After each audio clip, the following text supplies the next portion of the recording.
Guys, I wanted to put together a video that talks about the travel restrictions here in Ireland post-lockdown, who's allowed to travel to Ireland and who's not, who needs to quarantine on arrival in Ireland, and now that the government released a green list of countries that we can travel to as of today, I thought I would touch on that as well, talk about what countries we're going to be allowed to travel to without quarantining when we come home.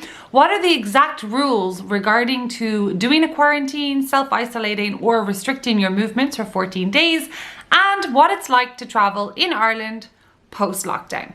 So let's get started. Let's start with who can come to Ireland.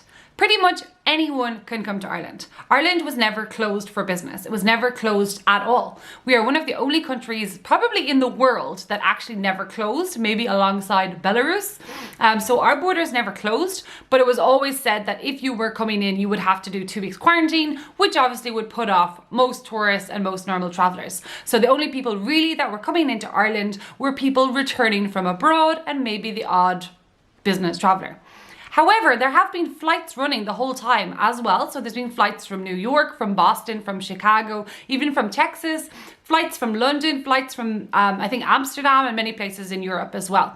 Obviously, we're down to about 10% of what our normal flight schedule would be, but there are still flights coming in, which means it's not just Irish people that were living abroad, like coming home. It's probably a few travelers as well. Now, there's been a lot of issues the last few weeks about travelers from the United States coming in and not quarantining.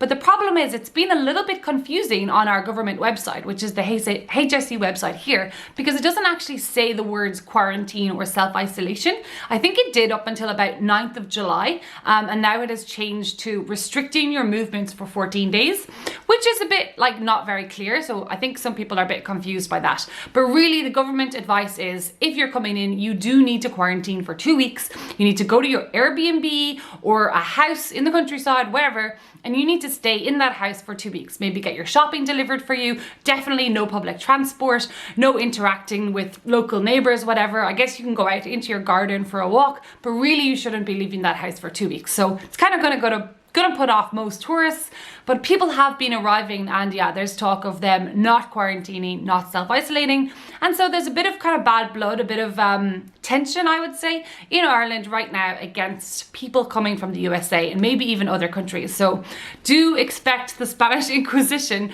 if you are coming here on holidays, or if you live here and have, an accent outside of Ireland. People are probably going to ask you questions like, when did you come here? When did you arrive? Have you quarantined?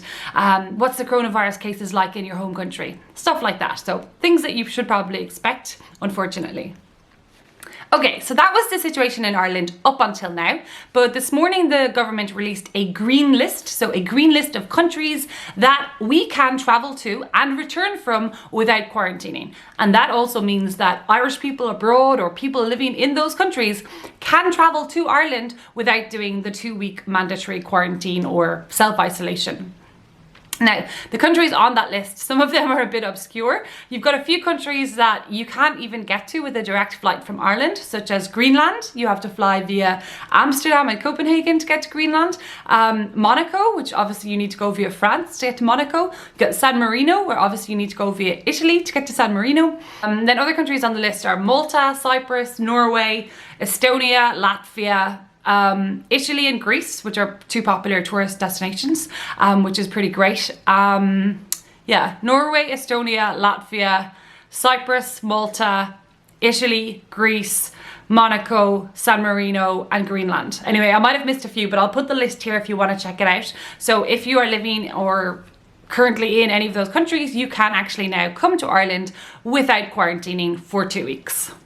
Now, that said, the Irish government is still kind of discouraging Irish people from travelling abroad. If you look at the HSE site, you'll see some screenshots here. They're kind of saying, look, the safest thing for you to do, the safest thing for Ireland and the Irish population is to actually not travel abroad right now, and is to stay in Ireland.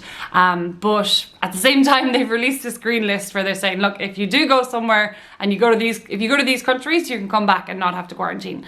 But there's still a lot of countries, obviously, very popular Irish tourist destinations such as Portugal, Spain, France, even the UK, where if you do go there and come back, you still do have to quarantine for 2 weeks. Okay, all a bit confusing, so let's summarize. There are flights coming in and going out of Ireland to a lot of different destinations, places in Europe, the United States, even probably places abroad, or sorry, some places outside of Europe. So it does seem that any nationality is welcome into Ireland. We're not stopping anyone. If you can get a visa or if you can come here visa free, you're very welcome to come, but you will have to quarantine for 2 weeks on arrival, and once you're here, you might actually not be that welcome by the Irish people. And I hate to say that, especially as a travel blogger and someone that works in tourism, but it just is the current case right now. It's not the time. People don't really want tourists here. I guess the hotels and the tourism industry do, but everyone else is very cautious of it. So, but like I said, kind of anyone can come in, so it's good to know that. If you are coming in from the countries that I listed, you do not have to quarantine on arrival. If you are coming from any other country, you do. So you have to fill out a passenger locator form, like I said. It's really good to download the Irish government COVID-19 tracker app so that we can trace you, track you, and let you know if you've been in contact with someone that has contracted coronavirus. Okay, the other thing to talk about is travel insurance. So if you are an Irish citizen or you're living in Ireland and you want to go abroad to anywhere, up until now you have not been able to get travel insurance because Irish travel insurance providers were not covering you, because by covering you going abroad, it was going against sort of the greater good of Ireland. So if the Irish government says no, people are not to travel abroad except for non-essential travel, then the travel insurance providers were kind of forced not to give travel insurance to people because it would be against sort of like a national warning from the government. But now that this green list has been released, the countries on the list have sort of been brought down a grade, so there's no sort of warning about going to these countries anymore. You just need to take normal travel precautions, and it does seem that you probably will be able to get travel insurance going to these countries. Now you must contact your travel insurance provider, email them or call them up to get clarification. Maybe wait a few days because things do seem very complicated right now, and I was looking online and it seems that a lot of the travel insurance providers and companies are still a little bit confused about the government guidelines. So once they have it exactly confirmed from the government, they'll probably let out a press release. It will be in the news and media here, and it will let you know whether you definitely can get travel insurance or not. However, if you are an Irish citizen or a European citizen and you're just traveling within the EU, you can get an E111, I think it's called, European health card. So you will have health insurance anywhere within the EU.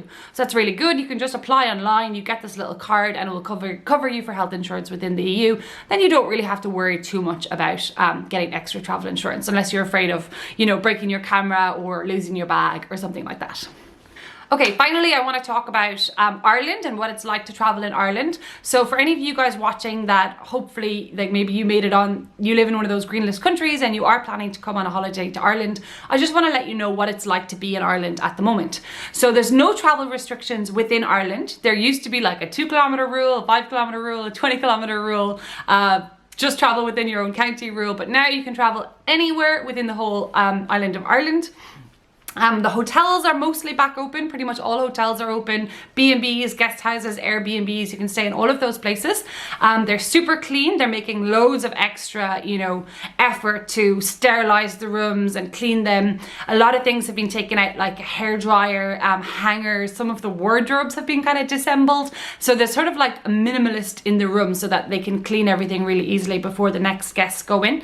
Upon check-in as well, in most places, there's no human contact. So they'll leave the key in the door, they'll take the money from your card before you arrive. You kind of just go in yourself and let yourself in.